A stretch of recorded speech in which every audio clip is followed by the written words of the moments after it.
I tried playing guitar once. I couldn't deal with the calluses on my hands. I took lessons for a couple months and the calluses killed me. I said, oh, no, I can't do it.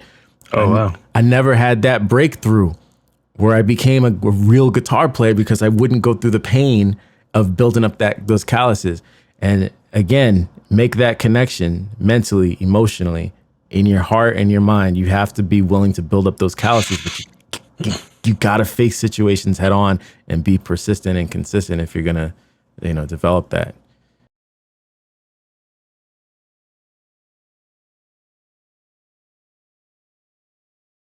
And on that note, we're recording again. Good morning, Ken.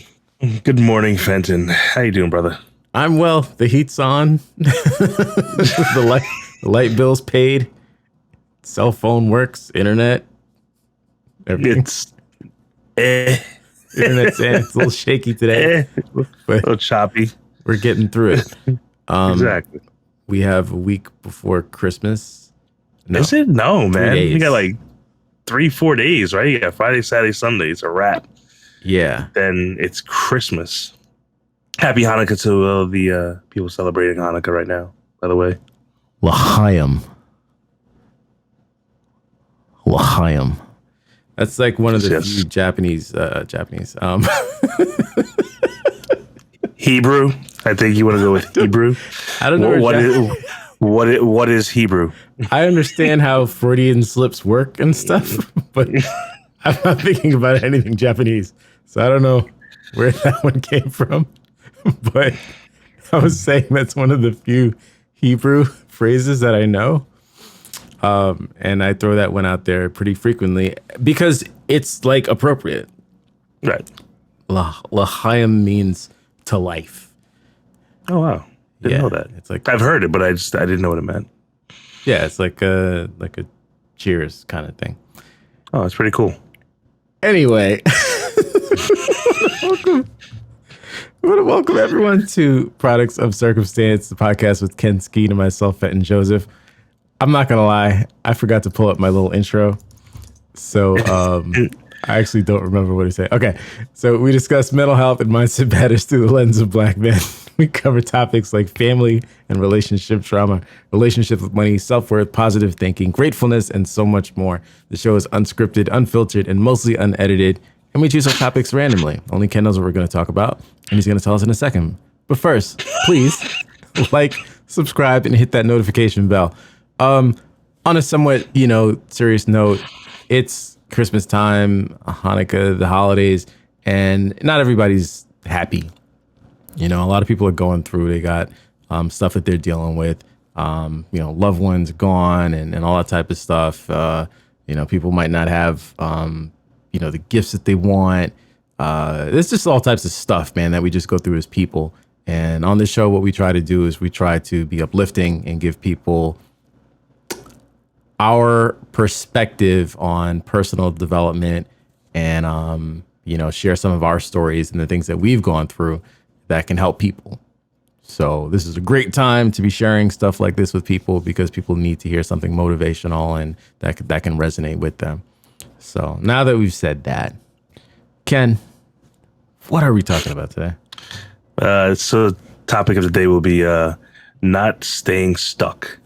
So stuck in your, I don't want to say just stuck in life, but in whatever position you're in right now, whether it be your work, your family, stress, depression. Look, I'm not saying anything is an easy fix because it's not always, but you've got to try your hardest to just not stay stuck. So what do I mean when I say that? Yeah. I'm more relating to the whole purpose of not staying stuck in your own head. All right, so a very important thing that people need to get, which I've been getting lately. I know the audience, whether you're new or been listening, is we have a soon to be 4-week-old in the house now, along with the other 3 that we have. Woo-hoo. So, a 15-year-old, 13-year-old, 7-year-old, and our brand new baby boy, or rainbow baby. He'll be 4 weeks on Monday.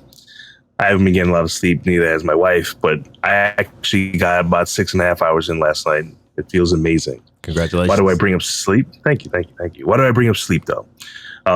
Sleep, when you get a chance to actually get into REM mode, your brain erases a lot of the toxins in it, right? So some of those bad thoughts you have, just regular toxins your body produces, things like that, and it helps you when it comes to when you wake up the next morning after a good night's rest. You can have a clear mind or a clearer mind. It doesn't mean that your problems went away. I'm not saying that. We're not here to fix your problems. We're not therapists. We're not. But I'm saying you can help yourself maybe. Um, they say there's a time right when you're waking up where you're in your alpha mode, which means that's like when people meditate, they go into alpha. Mm. Um, everyone's in that like verse, in that semi-universe of alpha mode in your mind. That's why they say the best time to meditate is when you first wake up. Mm. Or the best time to write something down in your journal, if you do write, well, I think everyone should, is right when you first wake up. Because that's when your mind is its clearest. You haven't looked at your phone yet. You haven't turned on any music. You haven't turned on the TV. A lot of people that tend to do that, they wake up to turn the TV on, to turn on some kind of a media. And all of a sudden that starts fogging your brain, right? Starts fogging your mind with things. Well, try 5 minutes of meditation. Try writing in a journal. One of my mentors, Mr. V, told me the other day I had to call him because I'm a mentor, but mentors need mentors. So I called him and he said, Ken, when you first wake up, try writing in a book. It'll help you out. Get some of the ideas out. Get some of that fog out. But make sure you get a good night's rest to do that. So, the topic, like I said, is not being stuck and trying not to stay stuck where you are. I mean, in your mind. So you might have just lost your job. Someone might have just passed away in the family. Someone in your family's sick. Bills are piling up. Fenton just mentioned you don't have the gifts you want this year to give loved ones or for yourself. Go back to basics. If you have your health, right? Let's say you just lost a loved one, right? But you have your health, right? The rest of your family has their health. I'm not saying this is going to fix anything, by the way. That's not what I'm promoting here. What I'm saying is someone wishes they had your problems. Because you have families out there that have there's no roof over the head. There is no running water. There is no lights on in the house. There is not even a house. So be grateful for what you have. If it's a death, doesn't mean you don't, still mourn the person you loved, but still be grateful for what you have and who you are and the people that surround you that you love and truly love you. Be thankful for the job you have right now. Be thankful for the family you have. Be thankful for the pen that you're able to write with. Just be thankful for everything in life. You'd be surprised how far something can, you'd be surprised how far it can go when you can just be thankful and try to keep the positive. Not always easy. I get it.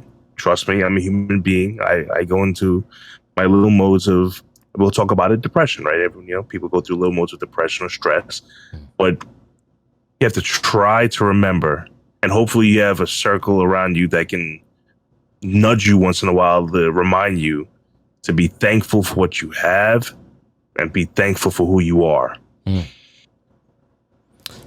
I am glad that you pointed out early on that we were talking about being stuck in your head. People look at their situations around them and they're like, I'm stuck and there's nothing I can do about it because I can't control a lot of these factors or external factors.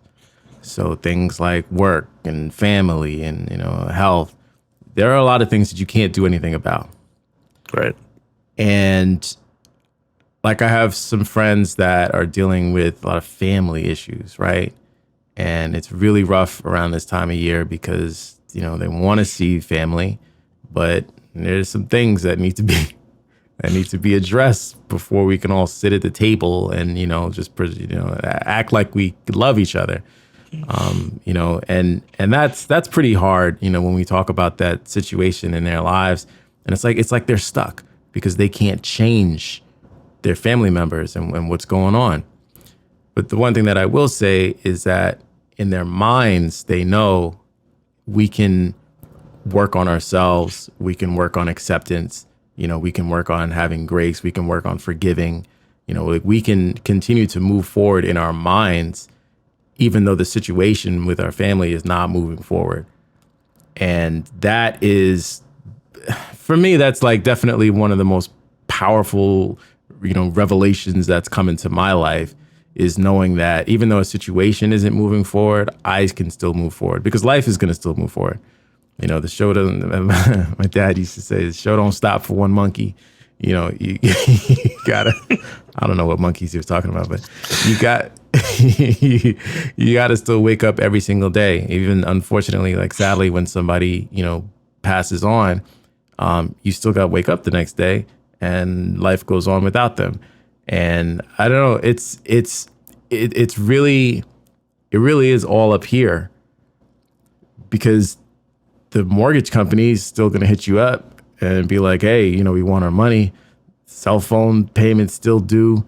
The groceries still need to be bought. Laundry still needs to be done. Everything in your life is still moving forward, but you're stuck in a moment.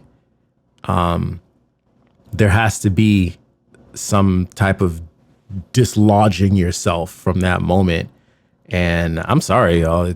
It unfortunately, it really does come down to you. And that's a harsh reality, right? That's real harsh, man. When you start to but you can't let it eat at you. I get it. It's harsh. It's harsh, because it's like, so you're telling me that this stuff happened to me, and then I just got to suck it up and move forward and deal with it and be strong. It's like, yeah, no, it's very challenging, but it is the truth. And the cool thing is, as with many of our, I don't know what the right word would be to use to describe it, but like, say, willpower, for example, it's a muscle. The more you use it, the more it grows and becomes stronger. Just like going to the gym, you keep putting up weight and you put on more weight and it gets stronger. And patience, willpower, persistence and steadfastness, these things are like muscles. The more you exercise them, the more they will grow. So just to give an example, I remember I got laid off from a job shortly after I got engaged to be married. Thought everything was all good. It's like, I have a job. We're going to pay for this wedding with the money from the job, and life is good. Nope, got laid off. And I remember when I got laid off, I was pretty distraught. Mind you, I'd been in a somewhat similar situation before in life, but this one hit a little bit different because the responsibility that I had before me. When you got responsibilities and you can't take care of them, it's a little different. It's different. Because the first time it had happened to me, I was still living at home with moms. And so, I could still wake up and have a place to live. But this time I was living on my own. Anyway, let it suffice to say that, it hit me kind of hard. And I got a job and and then like a year or so later, I got laid off again. And this time, whereas I'd called my fiance, who was then my wife, the second time she was my wife, we got married. When I called her the first time, when she was just my fiance, I was pretty distraught. And so was she. And the second time, I distinctly remember being in Manhattan and having that conversation with her, and it was a totally different vibe. It was like, you know what? I just got laid off. It's all good. I'll get my resume together, put it out there, and we'll get something soon. It's cool. I'll see you at home later. I love you. Bye. It was so much easier. By the last time that I gotten laid off, because advertising and turnover is crazy. By the last time I gotten laid off, I couldn't be happier. First of all, that day that they told me they were laying me off, I was actually interviewing with another company. Nice. The same day. Like, I had literally went out on my lunch break and taken a phone interview with another company. And when I got back to the office, we had that conversation, and it was like, hey, yeah, we're going to part ways. And I was like, yeah, it's definitely for the best. It's nice knowing you. It's all good. My ability to handle that specific adversity of being laid off, I had experienced it enough, and I was able to flex those muscles, and I had a positive attitude, and I was just like super happy. And that was the last job that I had before I ended up, starting taking Olive Branch Digital full time, because it was a side hustle. My point is, the more you exercise these mental muscles, the stronger they get. It seems really hard at first, but there actually isn't anything in life that you cannot overcome, that you cannot handle if you're willing to hit the mental gym, if you will, Right. hit the emotional gym. You could be 70 years old and, look like The Rock if you're willing to go to the gym and, be sore and, have your muscles ripped apart and everything like it. It's like, the gym example is such a great example because you're tearing your muscles. Mm-hmm. It hurts. There's micro tears all across your body and it hurts. And on leg day after, we all know about leg day. You can't walk. Can't even walk. Like 2 days later. But doesn't it feel like that emotionally and mentally? Sometimes it feels like you can't even walk, because you've had to deal with something and it's so painful and you're so sore. And nobody wants to be sore, Ken. Nobody wants to be emotionally sore, mentally sore. You have to be. You have to deal with that, impact on yourself, and it hurts, but it's actually building you up. So you can't be a punk and say, well, I'm not going to. This is how people end up, with like addictions to things. Yeah. It's easier to drink some alcohol, smoke some weed, God forbid, something harder. I'm not trying to laugh. It's a slippery slope, but you end up in a much better place if you start toughening up. Oh my God, Ken, there's so many examples. Calluses, guitar playing. I was just talking with my godson about he wants to play guitar, and I was Right. like, I tried playing guitar once. I couldn't deal with the calluses on my hands. I took lessons for a couple months and the calluses killed me. I said, oh, no, I can't do it. Oh, wow. I never had that breakthrough where I became a real guitar player because I wouldn't go through the pain of building up those calluses.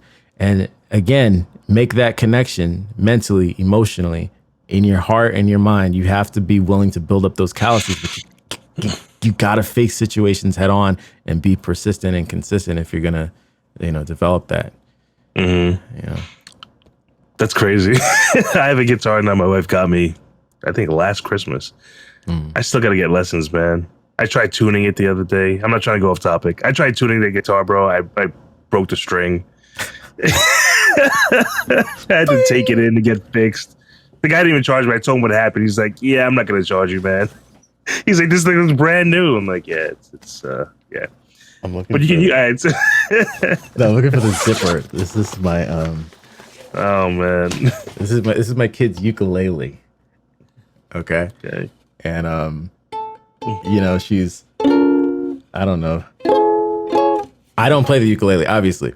But this is something that I hope she sticks with it because it actually, is a really fun instrument and make a lot of money on TikTok. But hey, that's if they don't make it illegal, right?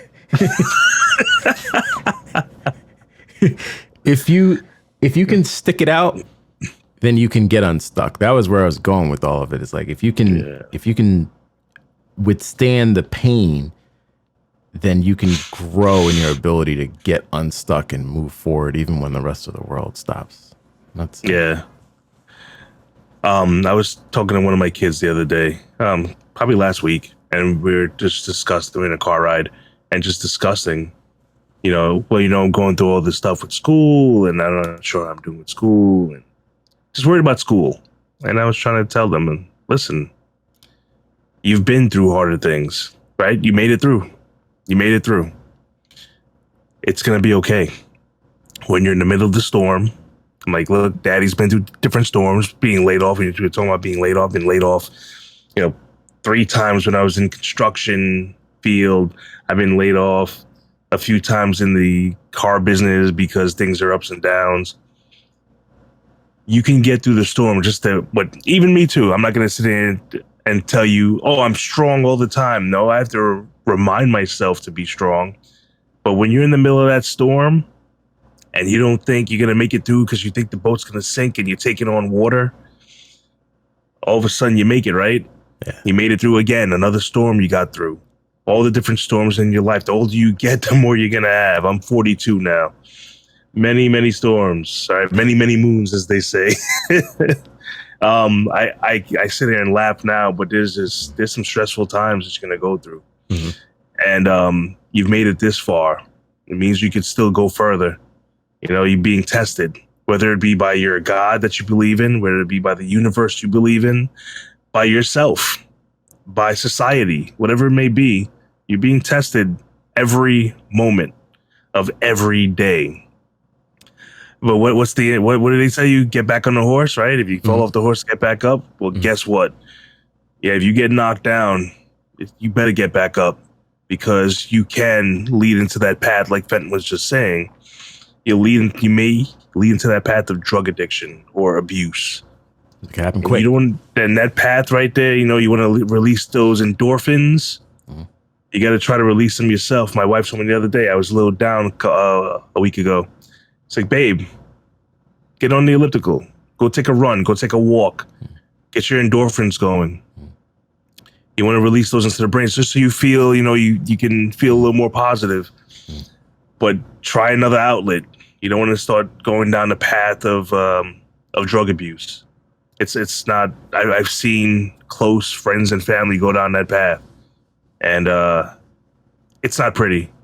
No. Yeah, because you're taking a thunderstorm and turning it into a Category 5 hurricane. Yeah, there's nothing pretty about it. You're taking a drizzle, and turning it into a Category 5.